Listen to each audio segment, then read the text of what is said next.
Šiemet rinkoje atsirado klijai, sukurti naudojant naują hibridinio polimero technologiją. Vieni iš tokių klijų yra skirti parketo klijavimui ant šildomų grindų. Pagrindiniai yra 3 svarbiausi aspektai. Kad jie yra tinkami šildomoms, elastingoms grindims, kad yra tvirti ir ilgamžiai. Tie klijai vieną kartą jau kai priklijuoja tas grindis, jie neatsiklijuos jums nei po 5, nei po 10, nei po 20 metų.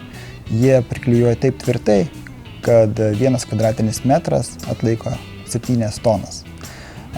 Ir tas neleidžia grindims klaipytis, judėti ir grindis visą laiką stovi toj pačioj vietoj, kur ir buvo priklijuota. Žmogus, tarkime, 150 kg gali vaikščioti, jos jokio neduoda tokio vaikščiojimo, trinties tarp vienos ar kitos lentos. Labai tvirtai prisiklijuoja. Šios klijus galima naudoti klijų